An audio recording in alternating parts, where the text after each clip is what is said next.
it's like a metaphor for life, because it's a complex skill to be developed like any other skill. And if you can do it in one area and you learn the process, you can do it in any area. So I think speaking is a great example of or a metaphor for growth in every area. This is Dental All Stars, where we bring you the best in dentistry on marketing, management, and training. Welcome to Dental All Stars. I'm Eric Vickery, President of Coaching at All Star Dental Academy, and I am so excited today to interview our guest today, Roddy Galbraith. What an amazing mentor to me. He's the one who has taught me so much when it comes to speaking. Being a speaker trainer myself, and learning from him has been just instrumental. And so we're gonna get a chance to talk to an amazing coach today on how to create more success in our lives. He's just truly an amazing speaker and a speaker trainer. And so just know this about Roddy: he's an international speaker, trainer. He's a coach, and he has a true passion for helping people make an impact in the world by finding their voice, crafting their message, and developing a bulletproof delivery with unshakable self-confidence. I love that. So much of what we teach is about you got to be confident first. So those of you who have gone through our training know that we deal with handling that fear of rejection and approval addiction. So I love that about him. Let's see, over the last 17 years, he's worked with well over 10,000 people individually on their presentation, keynotes, signature stories, and worked with tens of thousands more in groups, both small and very large. He started his career in the financial sector in the city of London, but after 15 years of building and developing large team, he realized that his true passion was helping others become better communicators. So he proudly serves as a founding faculty member of communication with the Maxwell Leadership Organization. It's where I met Roddy through John Maxwell. And so over the last 12 years, he has co-created the Maxwell Method of Speaking with John Maxwell, the renowned leadership expert and New York Times best-selling author. He's also developed several other core communication training programs with thought leaders such as Les Brown, Bob Proctor, and others. Roddy has spoken around the world to large audiences, both in person and virtually, and has shared the stage with many great speakers, including John Maxwell, Seth Godin, Les Brown, Bob Proctor, Wayne Dyer, Robert Cialdini, Bonnie St. John, Bruce Lipton, and others. And even though he's originally from England, he lives in Florida. So our All-Star Dental Academy home as well, his wife and their 4 children. So welcome, Roddy. Thank you so much for joining me. I truly appreciate it. Thanks, Eric. It's great to be here. It's wonderful to be here, and very topical. I've just come back from the dentist. I have my teeth cleaned, but I was drinking coffee and I suddenly thought, oh my goodness, they've just cleaned my teeth. I need to rinse with water to try and get all the stuff off. They just removed all the coffee stains. So it's great to be here with you. Yeah, I'm looking forward to this. Oh, I'm so honored. I mean, today our topic really is about how do you use communication for personal growth? How do we take this skill set of communication and say, what does that have to do with dentistry? Well, it has to do with everybody, but how does that help us with personal growth? So I want to dive right in for everyone. And if we want to think of ourselves as communicators and we want to improve, I tell all of our clients, we're not looking for perfection. We're just pursuant of excellence. It's a constant pursuit of excellence. Like John talks about growth or decline. We always want that steady incline of growth. So to improve as communicators, what's our first step? What would you give us in direction? Well, I think, I always think that developing your speaking skills or developing as a communicator, Eric, is really, it's like a metaphor for life, because it's a complex skill to be developed like any other skill. And if you can do it in one area and you learn the process, you can do it in any area. So I think speaking is a great example of or a metaphor for growth in every area. And I think the first step in anything, but particularly with speaking, is you got to decide that you're going to get good at it. You got to decide, right, I'm going to move in this direction. I'm going to get good at this. I'm going to get good at this. And I think that is personally, I think everyone should make this decision. It's a great decision to make because we all do so much communicating all the time. We're social beings. We interact with other people through language. If we're a leader, we interact with our team through language. If you're a dentist, you interact with your patients through language. So we do so much communication. And we all want to be successful, but then probably beyond that, we want more than that. We want significance. And if we're going to do anything of significance, we're not going to do it on our own for ourselves. We're going to probably do it with other people. It's going to be through us and through others for other people. And so we've got to communicate with them if we're going to do that. So communication, I think, is right up there with probably, arguably, perhaps the most important skill that you can possibly develop. So you decide, first of all, I'm going to get good at this because it's the best skill that I can learn. I think that's the first step. Love it. And immediately then, go ahead if you wanted to jump in. Well, no, please continue.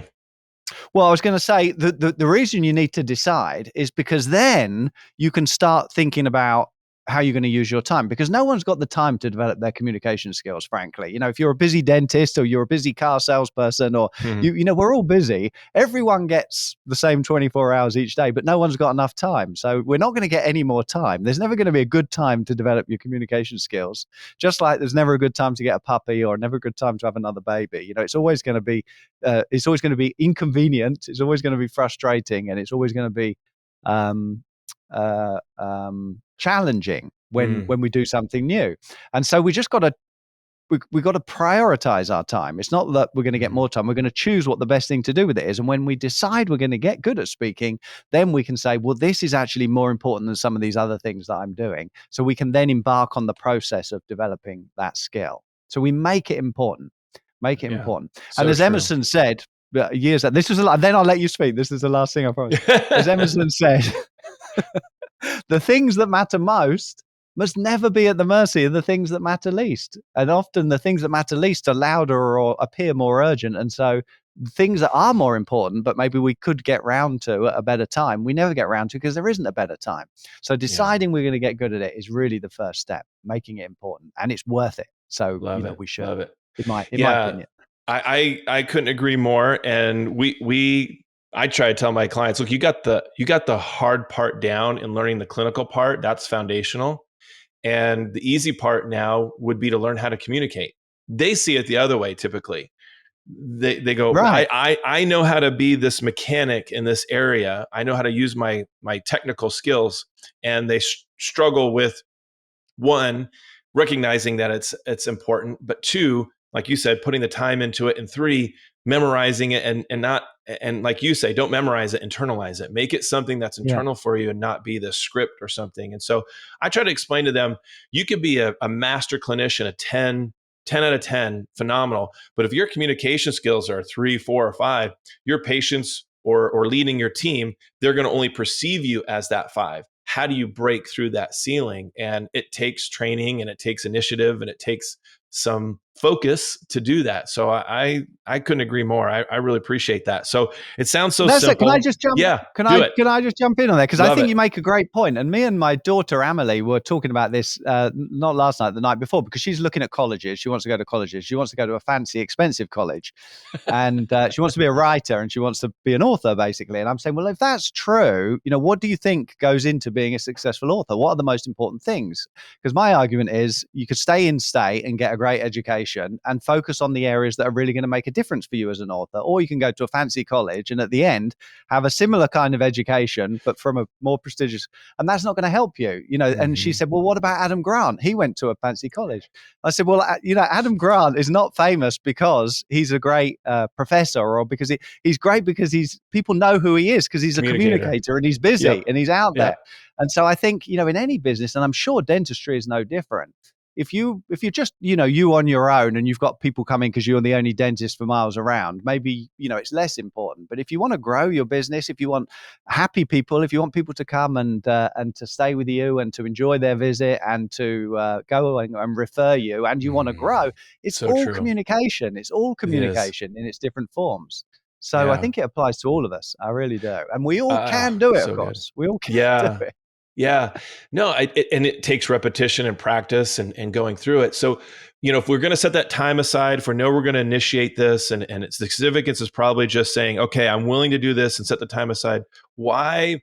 That sounds so simple. So why do people still get stopped from really going into that? What's the barrier there?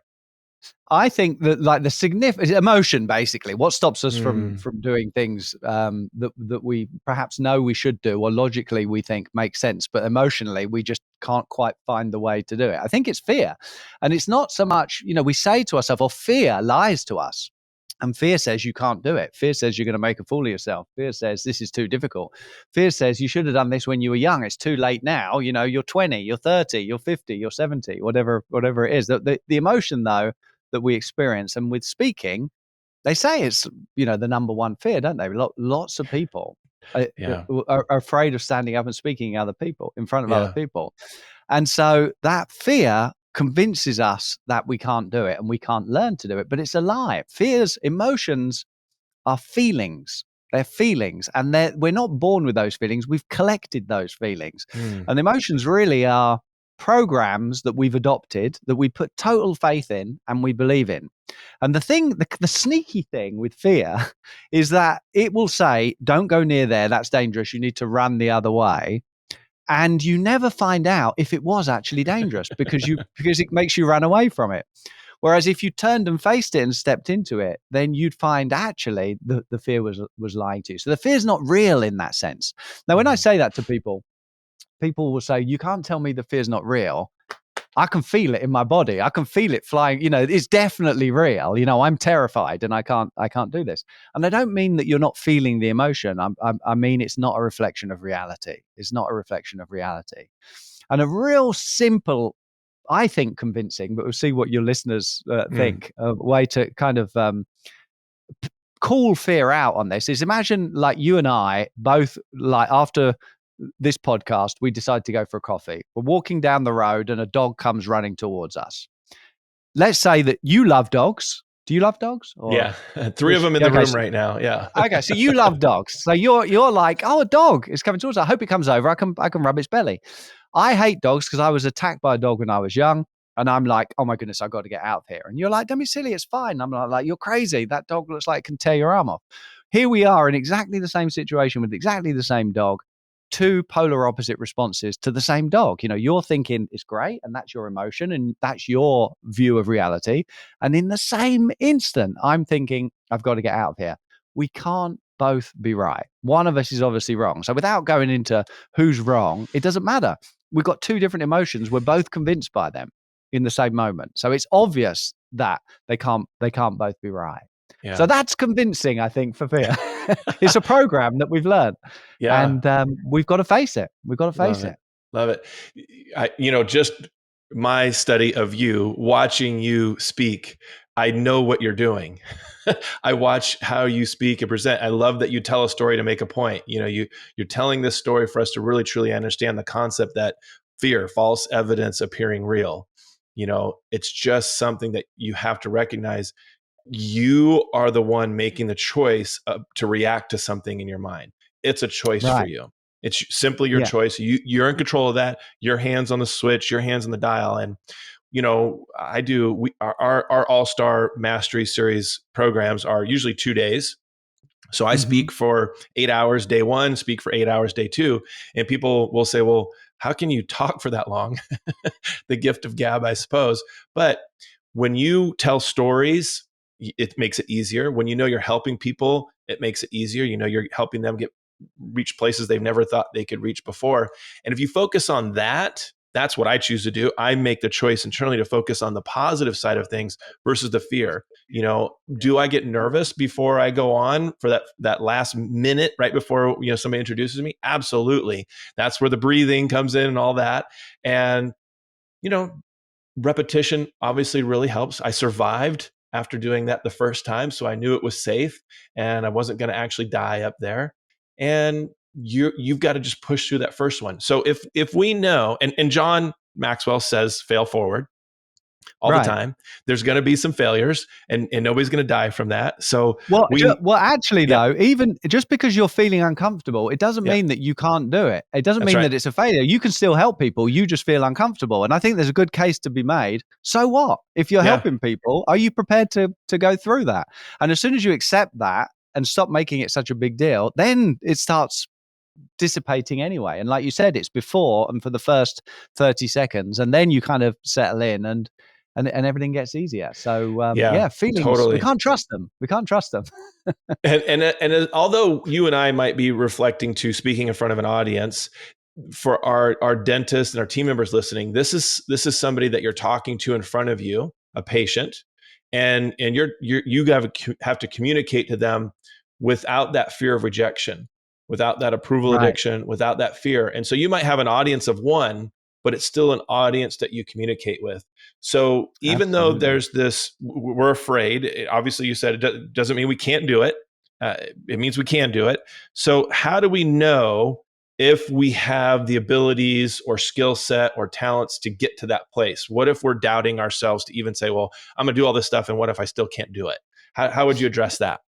Yeah, I think, well, first of all, we've got to realize like we've done this before many times. We've done difficult things before. And before we did something that we hadn't done before, we felt probably very similar. Like, I'm not sure if I can do this. And right from the very early stage when we were babies and we watched our parents walking around and looked up at them thinking, wouldn't it be neat if I could do that? But we can't. We struggled and struggled and struggled, and we tried different things until eventually we could do it. We didn't look up at them and say, well, it's all right for you. You're a natural walker, but I'm just not like you. I'm just not cut out for this. We just kept doing it until we could do it. And so it's not so much that they're natural walkers. It's not so much that we're not. We're sitters or we're crawlers. Or even another example of writing. When you first picked up a pen, it was a nightmare trying to get it to go where you wanted it to go. And gradually, if we were to get everyone on the line now to sign their name with their dominant hand, it would look like they were a natural signer. They would look like they were a natural writer. If we got them to put it in the other hand and do it, it would be, not so impressive, not so natural. But both of those would be better than when they first picked up a pen when they were a child.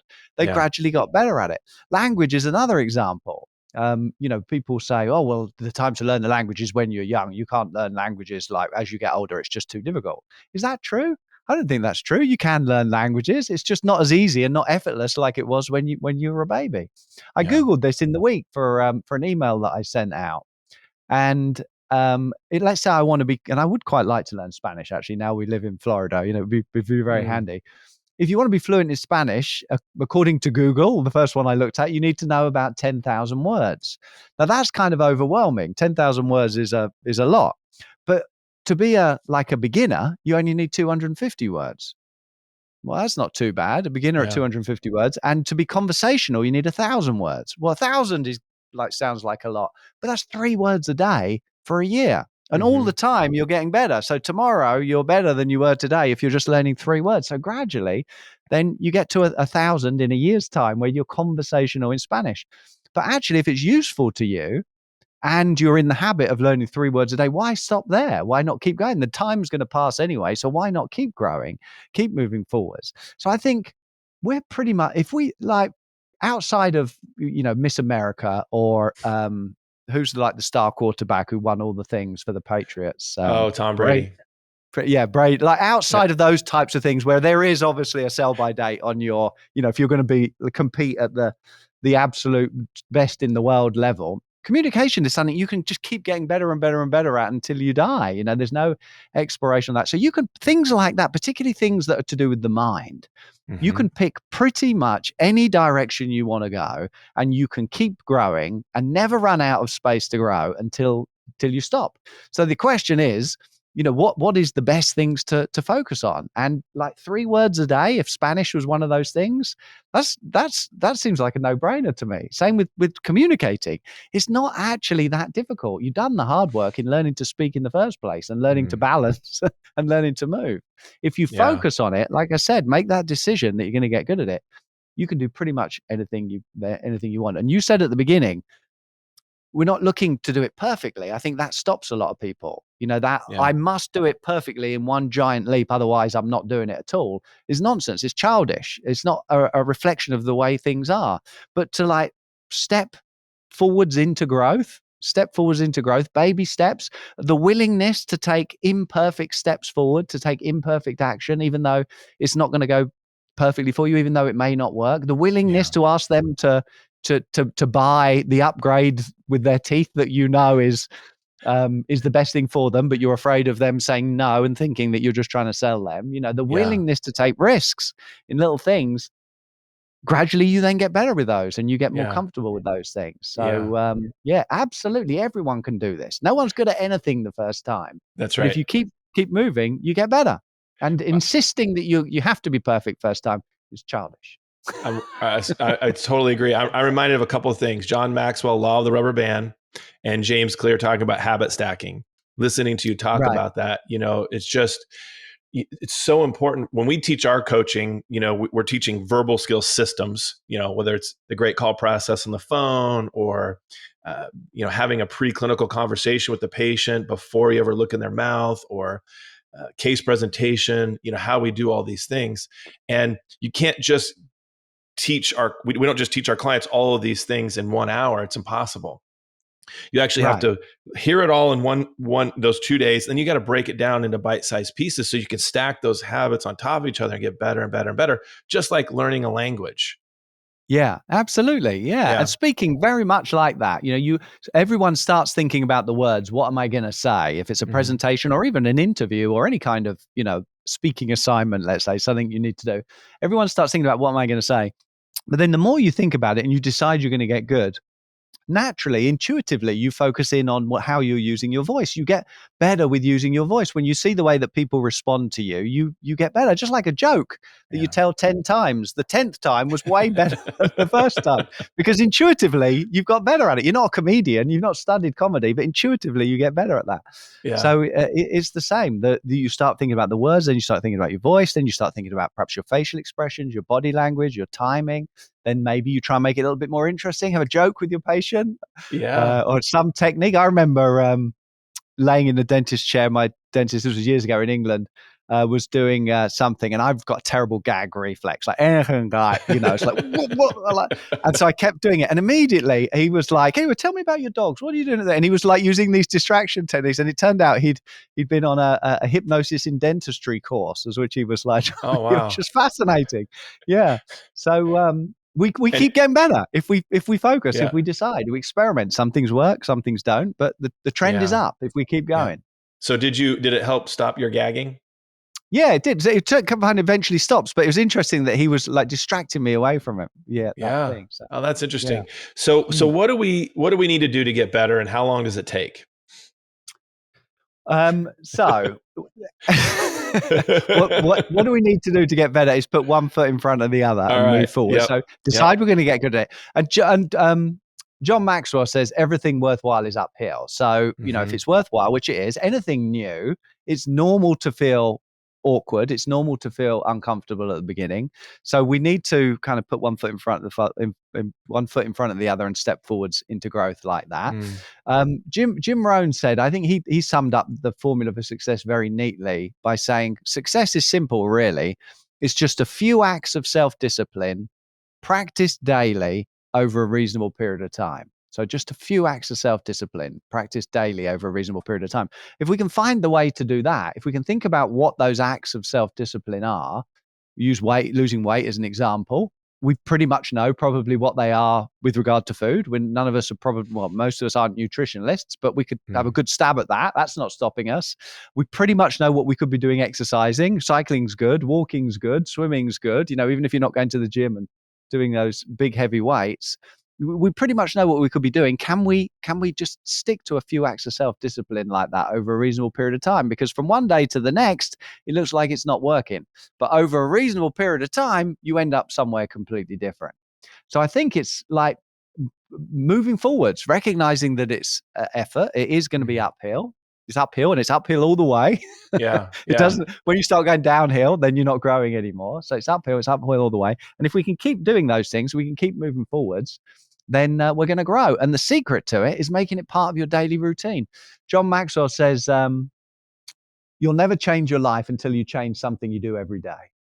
You never change your life until you change something you do every day. What you're doing every day is giving you what you're getting now. If you want something different, you got to change what you're doing every day. And he adds to that the secret to your success or your failure is found in your daily agenda. So it's all there right in front of you. So we've got to find a way to move forward, step forward into growth.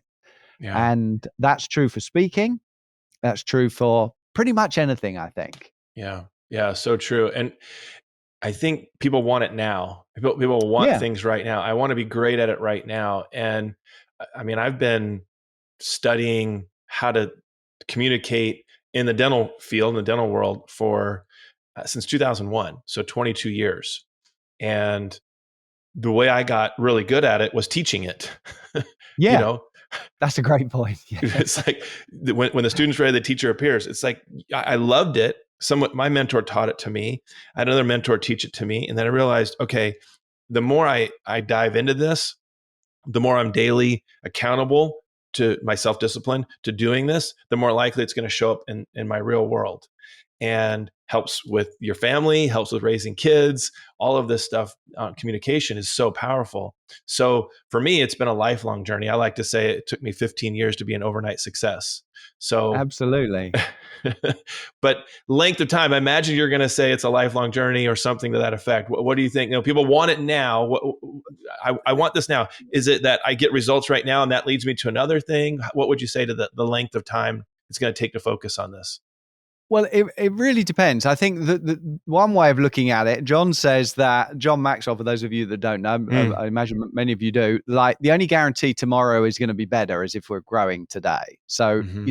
that is a continual thing. We want to, and we probably do want a continually upward spiral, don't we? We want tomorrow to be better than today. We don't want to think this is as good as it's going to get and it's all downhill from now. That's a pretty depressing thought. So Yeah. we want things to keep getting better. So we got to be growing today. If it's something that's important to you, though, and I think developing your communication skills is, but it applies to anything that's important to you. Does it actually matter? Like, how long is it going to take? Who cares? If you're moving in the right direction and you're getting closer or you're getting better and better and better, you may not be at your goal, but you're on the way. So does it actually matter how long it takes if you're moving in the right direction? It's Yeah. just a matter of time. If you're not good enough today, but you're growing, it's just a matter of time. You will Yeah. be. And so Yeah. that's a nice way to live. And then when you get there, you're probably going to set your sights a little bit higher anyway. So I think it's more of a lifestyle than it Yeah. is if I could just quickly get that, then I'd be done and I can relax. Then I can, it's not realistic. You're going to Doesn't solve the happen. problems to get there. And Yeah. then you're going to get bigger problems because you're at the next level up or the next level. And Things you didn't even you'll know were solve those. coming. Yeah. Yeah. Yeah. You'll solve Yeah. those. And then the same thing happens again. So I think that's life, or at least a life well lived. That a Mm. life well, you can't live better. I can't remember who said this. It might have been Yeah. Socrates. I may be wrong. You can't live better than trying to be better. I think that's Mm. great. That's the best way for Yeah. us to live, is to do our best. Can't do more than your best. If you do your best, then you're going to grow at your quickest rate. Tomorrow is always going to be better than today. So good. Yeah. Yeah. I love the growth versus decline. And the only people who are declining are the ones that are coasting. And you don't want to Yeah. be in the coasting category. You want to be someone who's just incrementally every day getting better. And a lot of what we're talking about is in the emotional intelligence, which you kind of talked about there. I think sometimes people hear that phrase emotional intelligence and think, oh, well, it's like IQ. My IQ isn't my IQ is. I think that's like locked in by your 14 or something, your IQ level, whatever that is. But your EQ is always growing. Your relationship management skills are always growing. You're always getting better. Every time, we don't call it an argument, my wife and I, we call it an impasse. I got that from my pastor. And, inevitably I'll say, I'm still working on getting better at this, help me get better at this. And it could be the same thing that I've done, to create the impasse, over the last 26 years of marriage. And yet I'm still working on getting better. I need those reminders. And so I think that's where your team comes into play. They're the ones that are going to give you feedback. Are you open to it? Are you working on it? Are you recording yourself? Are you listening to yourself? Do you have a coach? Do you have somebody in your life who's helping encourage you in the right direction? Otherwise, there's no accountability to it either. So I love Yeah. everything that you've talked about with that.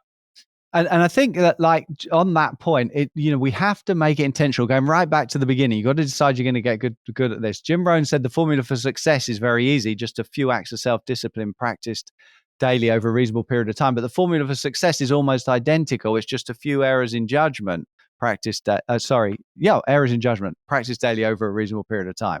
The thing is, the acts of self-discipline to climb the ladder to success needs to be very intentional.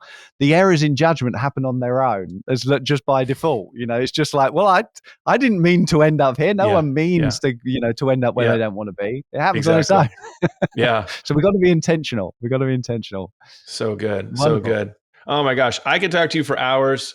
I know our listeners wouldn't necessarily like a podcast for hours, but this has been a true joy for me to get to speak to one of my mentors in this regards. So thank you so much, Roddy, for giving us your time. It is so valuable and I truly appreciate it. Thank you so much. It's great to be here. Thank you. Thanks, everyone. Oh my gosh. This is so good. So the power of communication.